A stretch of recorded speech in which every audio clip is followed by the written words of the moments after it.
What's up, everybody? This is Dan from the Fundamentals with another unboxing video. This time we're going to continue our, sort of mini trilogy or mini series on Marvel games with Marvel United. This is a sort of collaboration between CMON, CMON, and Spinmaster. Spinmaster has been getting into board gaming quite a bit lately and have had the Marvel license for a while. I think the first big one was the Black Panther Wakanda Forever board game. But this was a Kickstarter. CMON is very well known for having these insane Kickstarters that they had put on, and they have all kinds of extra goodies, just goodies as far as the eye can see, for Marvel United. We have our base characters in this, which you can see on the cover. We've got Hulk, Black Widow, Iron Man, Captain America, Captain Marvel, and then Taskmaster, who they're continue to push because he's the Black Widow villain, Red Skull, and Ultron. Oddly, no Thanos in this one, but maybe they're trying to stay a bit more down to earth. We'll see. But yes, this is from CMON. It's by Eric Lang, who's a frequent CMON collaborator and a very good designer. New threats emerge across the world as supervillains sow discord, seize power, and crush ordinary people beneath their heels. What hope can remain in a world where their master plans go unopposed? But where powerful villains rise, so do mighty heroes. They'll travel the world in a desperate struggle to protect the innocent, face down dire threats, and confront those villains once for all. It's a battle for the fate of the world, with victory only possible if the heroes stand united. Also has Ant-Man and the Wasp, so very interesting roster. In Marvel United, you take the role of iconic Marvel heroes cooperating to the master plan of a powerful villain controlled by the game. Each villain unveils their unique master plan with cards that trigger different effects and threats that pose challenges across the locations. Heroes must choose carefully the cards to play from their unique deck. They not only offer different action superpowers to use, but also combine with the actions of other heroes to do the impossible. So it's sort of a mix of Sentinels of the Multiverse and the recent DC deck building game that they came out with, the new version where it's a legacy type game where you travel around with obviously some interesting twists and an aim that's a little bit younger.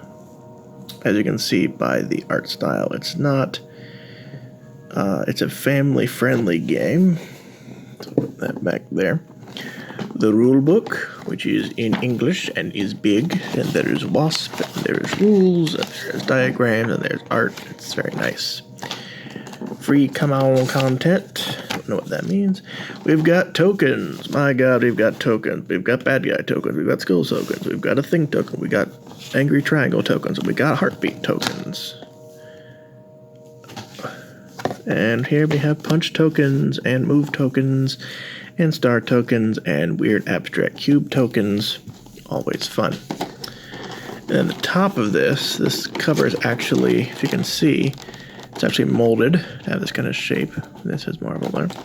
And you take it off. Come on. Out you come. There we go. Marvel United. See, I like these when they do this. It saves on packaging when it's just paper. Yep. End of turn. See, these are different locations you can go to. There's, we have, let's see. We have Avengers Tower, Stark Labs, Central Park, the SHIELD headquarters, which is not the helicarrier. There's the helicarrier. Times Square, which is coming soon. You can see there's, I think that's Black Widow, maybe. Interesting. The New York Police headquarters and the Avengers Mansion. So again, much more still kind of comics oriented and MCU oriented. And then this is some stuff for the villains. The villain dashboard, villains after hero current. Yeah, so the villains, basically, they start to do the turn first, and sort of like in co-op games where there's that villain, like in the Wonder Woman game or in Sentinels, they have their turn, and then you have your turn. We've got Taskmaster, who deals 1 damage to each hero on Taskmaster's location and adds 1 crisis token there. If a hero or villain token can't be added to a location, cannot damage Taskmaster as long as there are any crisis tokens on any locations. Add those to Ultron's location, deal 1 damage to each hero there. Then Red Skull. Do 1 damage to each hero on Red Skull's location, increase their fear track by 2. Interesting. Then we have cards. Everyone likes cards.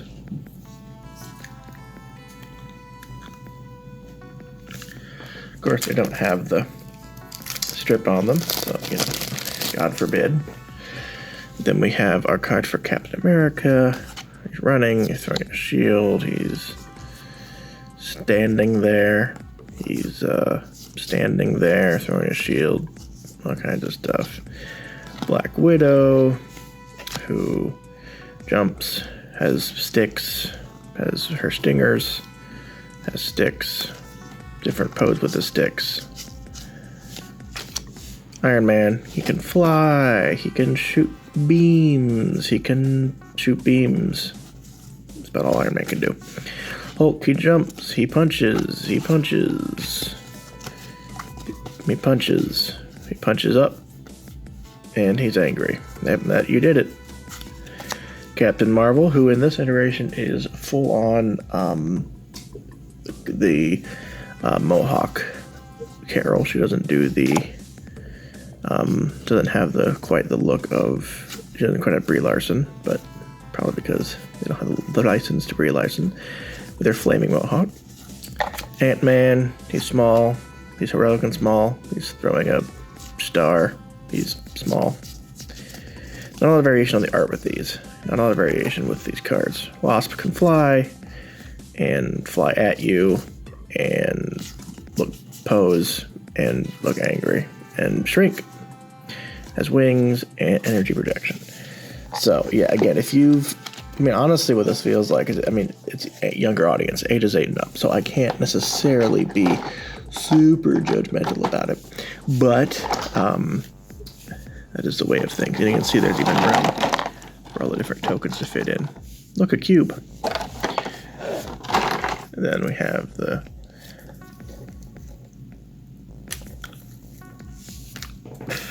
this feels like a lot like the DC deck building game Infinity, whatever it's called, that I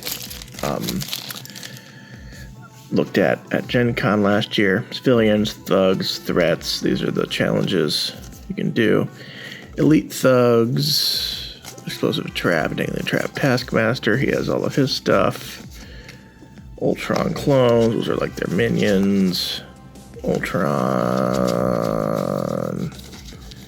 and there's Crossbones, and Madam Hydra, and Bob. Oh, it's Bob. I know Bob, Agent of Hydra. He's like the henchman from Venture Brothers. But the big draw for this, the thing that they put all the money into, and the thing that you could buy just all the different kinds of villains and heroes, was the minis. So first, let's look at the Eviltons. We have Red Skull, who is red, and these are fantastic minis. Oh my goodness, just so good. They're cartoony, yes, but my goodness, absolutely fantastic. They've got a base with a unique ground. They've got They've got a very expressive kind of look to him. Taskmaster, looking kind of like a bird in that. It's kind of beaky, but again, very cool. Shield has his symbol on it, his sword. A little bent, but that's fine. Because again, very deep. These are fantastic figures. That's the money. And then Ultron, who has a very tiny mouth. Ultron translates weirdly, but big shoulders. A lot of details on him. Kind of has that skull shape to his front And his back is very detailed as well. Again, with that same bottom. And then the heroes, we've got Wasp, who has her goggles on in this with her wings. She's standing on a die, naturally.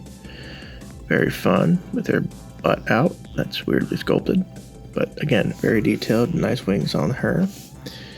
Let's see, we've got Black Widow, who is looking a bit thick. A bit thicker than Scarlett Johansson, but you know, maybe we need a thick Black Widow. That's what we need. With her two, I'm not going to say what those look like. Her sticks and pouches, and very, very detailed. Her hair looks really nice. These are very paintable, I think. They're just plastic, but you can very easily paint them. And then Iron Man, Tony Stark himself, who is got a very unique base that is exploding around him. He's ready to give a big punch with his hand out. He's looking very stern. The mechanical people have very good detail on their suits. That's a really cool base on him. Captain America, if he was, well, representing America. My God, that is a tubby cap. Oh boy, that is a tubby Captain America with a thick head that looks very much like Taskmaster's head. Interesting. Yeah, fat Cap. Too bad we don't get Fat Thor. We've got Captain Marvel here. All the minis, they're kind of thick. They're all kind of thicker. They've been eating their Wheaties. She's got like a square pattern, but she's floating. I like the way they did that, where she's standing on like her little tail. That's kind of fun. Again, well detailed, nice mohawk. Kind of got that flaming effect. Ant-Man, who is on a coin. Yep, he is on a quarter. That's really, it's a Liberty nickel. That's a really cool way to render the two small characters as being on something tiny. Yeah, very detailed. I think those two are my favorite. Him and Wasp are my favorite minis. They're very good capture of the characters. And finally, Hulk, who's the biggest. I mean, not quite in height, but he's definitely a very big mini. Another broken stand like Iron Man, wide, thick, very good rendering on him. They're all very expressive. I don't know if you can see. Let's see if I can move the camera down. There we go. They've all got a very good. They're all very animated. You know, they kind of are. None of them are very straight up and down. They're very nice minis to play with, and they're very heavy duty, very chunky, which for ages 8 and up, you kind of need. But yeah, so this is a game, ages 8 and up. It's for 1 to 4 people. It is a co-op game, co-op versus AI. And I can't wait to get a look at it. And when I do, I'll of course have a full review for you on the fundamentals. And until then, happy gaming.